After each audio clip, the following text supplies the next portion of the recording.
आप सुन रहे हैं समाचार एजेंसी ऑफ इंडिया की साई न्यूज में ऑडियो बुलेटिन।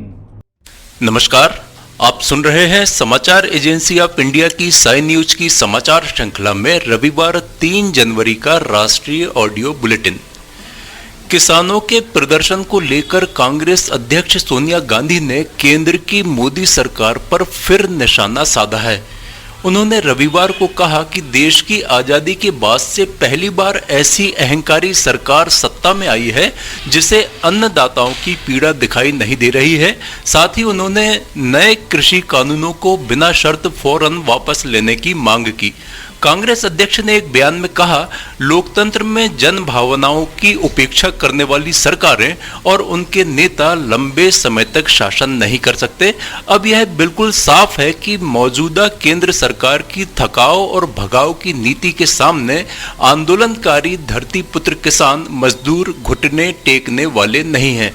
सोनिया गांधी ने कहा, अब भी समय है, मोदी सरकार सत्ता के अहंकार को छोड़कर तत्काल बिना शर्त तीनों कानून वापस ले, ठंड एवं बारिश में दम तोड़ रहे किसानों का आंदोलन समाप्त कराए। यही राजधर्म है और दिवंगत किसानों के प्रति सच्ची श्रद्धांजलि भी। उन्होंने कहा कि केंद्र की मोदी सरकार को यह याद रखना चाहिए कि लोकतंत्र का अर्थ ही जनता एवं किसान मजदूरों के हितों की रक्षा करना है। उत्तर प्रदेश के गाजियाबाद में रविवार को शमशान घाट की छत गिरने से बड़ा हादसा हो गया। गाजियाबाद जिलाधिकारी अजय शंकर पांडे ने हादसे में 18 लोगों के मौत की पुष्टि की है। घटना के बाद से पूरे क्षेत्र में हड़कंप है। मीडिया रिपोर्ट्स में अब भी कई लोग शमशान घाट की छत के नीचे दबे बताए जा रहे हैं। लगभग 1.5 दर्जन से ज्यादा लोग घायल हैं। घायलों को जिला अस्पताल में भर्ती कराया गया है। उत्तर प्रदेश के मुख्यमंत्री योगी आदित्यनाथ ने लोगों की मौत पर दुख जताया है। उन्होंने मंडल आयुक्त मेरठ और आईजी रेंज मेरठ को मौके पर जाकर घटना की रिपोर्ट देने का आदेश दिया है। जिलाधिकारी और वरिष्ठ पुलिस अधीक्षक गाजियाबाद मौके पर हैं। उन्होंने हादसे में घायल हुए लोगों का समुचित उपचार सुनिश्चित कराने को भी कहा है। बाबा रामदेव ने कहा है कि वैक्सीन में ना तो गाय की चर्बी है और ना ही सूअर की चर्बी है। यह हिंदू मुसलमान का मसला ही नहीं है, यह विशुद्ध रूप से एक वैज्ञानिक रिसर्च का मसला है। इससे किसी भी तरह की मजहबी ताल्लुकात को नहीं जोड़ना चाहिए। दरअसल एक समाचार चैनल को दिए गए एक साक्षात्कार में बाबा रामदेव ने एंकर अमीश देवगन से कहा कि मैं तो वैक्सीन लेने वाला नहीं हूं क्योंकि मुझे इसकी आवश्यकता नहीं है। बाबा रामदेव ने बातचीत के दौरान कहा कि मैं चैनल पर खुलेआम ऐलान करता हूं कि मैं वैक्सीन का उपयोग नहीं करूंगा क्योंकि मुझे इसकी आवश्यकता कतई नहीं है। मुझे कोरोना भी नहीं होगा। मैं कई लोगों से मिलता हूं और थोड़े बहुत प्रिकॉशन भी लेता हूं। कोरोना के चाहे कितने भी अवतार आ जाएं, मुझे कुछ नहीं होगा। साक्षात्कार के दौरान स्वामी रामदेव से जब पूछा गया कि कोरोना धीरे धीरे कम हो रहा है लेकिन इसके नए स्ट्रेन ने तनाव बढ़ाया है, तो क्या आपको लगता है कि कोरोना इस वर्ष के आरंभ में ही भारत से चला जाएगा? इसके जवाब में बाबा रामदेव ने कहा कि अभी 2021 तक आम लोगों को वैक्सीन मिलने की संभावना ना के बराबर है। उन्होंने कहा कि यह वैक्सीन दवा नहीं बल्कि बचाव है। उन्होंने आगे कहा कि मैं वैक्सीन का विरोध नहीं कर रहा हूं, लेकिन अभी यह नहीं पता है कि वैक्सीन 6 महीने बाद कितने दिनों तक इम्यूनिटी को बरकरार रखेगी, लेकिन योग से ये इम्यूनिटी हमेशा बरकरार रहेगी। विश्व हिंदू परिषद के नेता चंपत राय ने कहा है कि सोनिया गांधी, ममता बनर्जी, अखिलेश यादव सभी के यहां राम मंदिर का चंदा लेने जाएंगे। चंपत राय राम जन्मभूमि तीर्थ क्षेत्र ट्रस्ट के महासचिव भी हैं। चंपत राय ने कहा है कि मंदिर निर्माण के लिए विपक्षी दलों से भी चंदा लिया जाएगा। उत्तर प्रदेश के कानपुर में एक प्रेस कॉन्फ्रेंस के दौरान चंपत राय से जब पत्रकारों ने पूछा कि क्या वे अयोध्या में मंदिर निर्माण के लिए विपक्षी दलों से भी चंदा लेंगे, इस पर चंपत राय ने कहा कि वे सोनिया गांधी, ममता बनर्जी, अखिलेश यादव और शरद पवार से भी चंदा लेने जाएंगे। कोरोना के खौफ के बीच राजस्थान में बर्ड फ्लू का खतरा मंडराने लगा है। इसके झालावाड़ में 100 से अधिक कौओं की मौत हो चुकी है। इसके अलावा कोटा में 47 कौओं की और 12 में 72 कौओं की मौत हो चुकी है। राजस्थान के पशुपालन मंत्री लालचंद कटारिया ने कहा कि यह एक गंभीर मामला है। संबंधित अधिकारियों की आपातकालीन मीटिंग बुलाई गई है। हम राज्य में बर्ड फ्लू की स्थिति को गंभीरता से देख रहे हैं। वहीं राज्य के प्रधान सचिव कुंजीलाल मीणा ने कहा कि हम लोगों को जागरूक करने और हालात को काबू में करने के लिए आवश्यक कदम उठा रहे हैं। अभी कोरोना काल शायद समाप्त नहीं हुआ है और एक नया संकट आता दिख रहा है। राजस्थान के बाद मध्य प्रदेश में भी बर्ड फ्लू ने दस्तक दे दी है। पिछले दिनों इंदौर शहर के रेसिडेंसी और डेली कॉलेज क्षेत्र में मृत मिले कौओं में बर्ड फ्लू बीमारी की पुष्टि हुई है। इसके बाद पशुपालन विभाग ने एडवाइजरी जारी कर दी है, जिसके बाद वन विभाग ने प्रदेश के सभी संरक्षित वन क्षेत्रों में सतर्कता बरतने के निर्देश जारी किए हैं। प्रबंधन से कहा गया है कि क्षेत्र के सभी जलाशय की लगातार निगरानी की जाए। किसी भी पक्षी में बर्ड फ्लू के लक्षण दिखाई देने पर तुरंत स्थानीय पशु चिकित्सकों की सहायता से सैंपल लेकर जांच के लिए भेजे जाएं।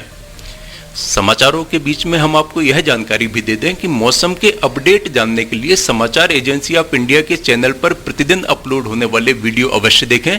मौसम से संबंधित अपडेट मूलतः किसानों, निर्माण कार्य, यात्रा या समारोह आदि के लिए फायदेमंद साबित हो सकते हैं। समाचार एजेंसी ऑफ इंडिया के द्वारा अब तक मौसम के जो पूर्वानुमान जारी किए गए हैं वे 95 से 99% तक सही साबित हुए हैं। आखिरकार मध्य प्रदेश की राज्य कैबिनेट का विस्तार हो गया। शिवराज की टीम में 2 मंत्री शामिल किए गए। राजभवन में राज्यपाल आनंदीबेन पटेल ने सांसद ज्योतिरादित्य सिंधिया के समर्थक तुलसी सिलावट और गोविंद सिंह राजपूत को मंत्री पद की शपथ दिलाई। दोनों मंत्रियों के शपथ कार्यक्रम में मुख्यमंत्री शिवराज सिंह चौहान, भाजपा प्रदेशाध्यक्ष वीडी शर्मा, गृह मंत्री नरोत्तम मिश्रा, मुख्य सचिव इकबाल सिंह बैस राजभवन में उपस्थित रहे। कैबिनेट में अभी भी 4 पद खाली बचे हैं। उपचुनाव के परिणाम 10 नवंबर को आए थे। इसके बाद से शिवराज मंत्रिमंडल विस्तार का इंतजार किया जा रहा था। इसे लेकर मुख्यमंत्री शिवराज सिंह चौहान, प्रदेश अध्यक्ष वीडी शर्मा और ज्योतिरादित्य सिंधिया की 4 दौर की बैठकें हुई। सूत्रों ने बताया कि 1 जनवरी को राष्ट्रीय नेतृत्व की ओर से मंत्रिमंडल विस्तार की अनुमति मिली थी। इसके बाद कार्यक्रम तय किया गया। पहाड़ों पर बर्फबारी के कारण देश के मैदानी क्षेत्रों में रिकॉर्ड तोड़ ठंड पड़ रही है। दिल्ली सहित पूरे उत्तर भारत में ठंडी हवाएं चल रही हैं। दिल्ली, पंजाब और राजस्थान में हुई बारिश के बाद सर्दी और बढ़ गई है।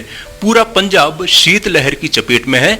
दिल्ली में रविवार को लगातार दूसरे दिन बारिश हुई। ज्यादातर क्षेत्रों में कोहरा भी देखा गया। कश्मीर और लद्दाख में रविवार को भारी बर्फबारी हुई। वहीं जम्मू डिवीजन को बारिश ने भिगोकर रख दिया। मौसम विभाग ने रविवार और सोमवार को घाटी के कई क्षेत्रों में बर्फबारी का अनुमान जताया है। कश्मीर और लद्दाख के अधिकतर क्षेत्रों में टेम्परेचर माइनस में बना हुआ है। कोरोना के कारण एक और जहां मैन्युफैक्चरिंग, ऑटो समेत कई सेक्टर बुरी तरह से प्रभावित हुए, वहीं टेलीकॉम सेक्टर के व्यारे न्यारे हो गए।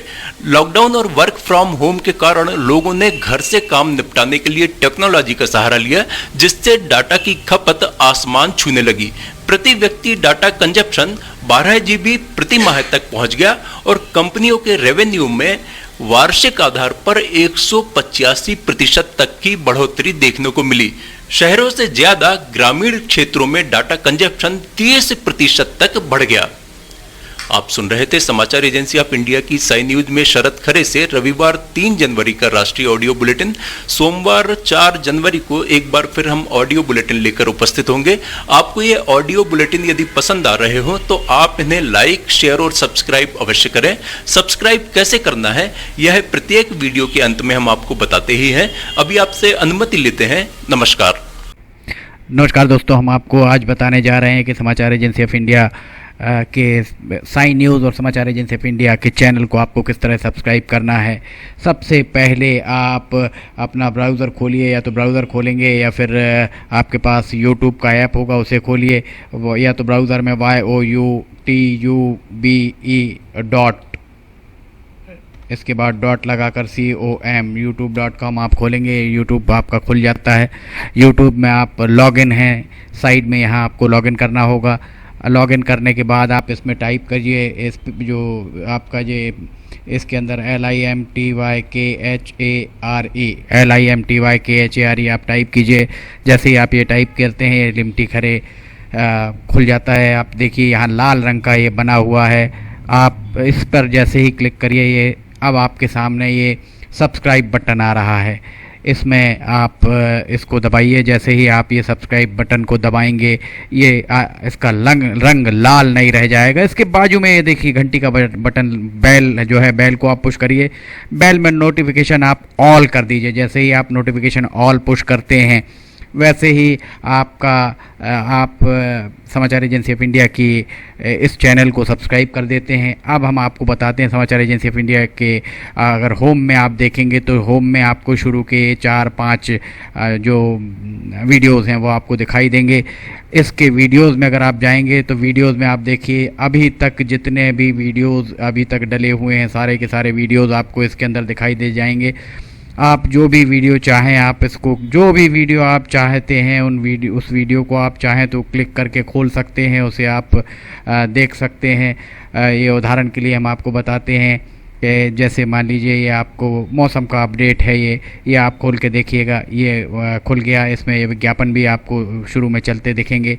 इसके बाद आप बैक करके वापस जा सकते हैं। प्लेलिस्ट में अगर आप जाएंगे तो प्लेलिस्ट में आपको बहुत सारी चीज़ें हैं, बुंदेली लोकगीत, हास्य, Sai news, cartoons, weather update, audio bulletin, Limty की लालटेन एक विशेष प्रोग्राम इसमें होता है, वीडियो न्यूज़, रिलीजियस फार्मूलाज जो भी बच्चों के उपयोग के लिए, स्पेशल रिपोर्ट, कविताएं, citizen reporting, architecture, daily news, appeal अगर किसी के द्वारा अपील की जा रही है तो वो वॉइस न्यूज़, मीडिया मीमांसा, हिंद गजट की सुर्खियां और अदर्स में बहुत सारी चीज़ें आपको मिल जाएंगी। इसके बाद कम्युनिटी में अगर आप जाते हैं, इसकी कम्युनिटी में जाएंगे तो आपको अब तक कितने भी वीडियोस जितने भी डले हुए हैं वो सारे के सारे आपको मिल जाएंगे। अबाउट में इसके क्या है, समाचार एजेंसी ऑफ इंडिया के जरिए देश प्रदेश में घटने वाली घटनाओं, समसामयिक विषयों पर चर्चाएँ, ऑडियो बुलेटिन्स, मौसम के अपडेट, स्टूडेंट्स के लिए जानकारियाँ, मनोरंजन आदि को स्थान दिया जाता है। समाचार भेजने के लिए ईमेल LIMTYKHARE@gmail.com और व्हाट्सअप नंबर 9425011234 9584647438 पर वीडियो भेज सकते हैं। आप वापस होम में आप आ जाइए। आप देखिए सब्सक्राइब, आप इस तरह आप इसको सब्सक्राइब कर सकते हैं। सब्सक्राइब ज़रूर करें और अपने दोस्त मित्र यारों को कराएं, ताकि जैसे ही आप सब्सक्राइब करते हैं, सब्सक्राइब करने के बाद इसमें जितने भी वीडियोस आएंगे वो तुरंत आपने, चूँकि ये बेल आइकॉन जो हमने आपको दिखाया है, बेल आइकॉन आपने पुश किया है, इसलिए जितने भी वीडियोस आएंगे वो सारे के सारे वीडियोस आपको तत्काल मिल जाएंगे। नमस्कार।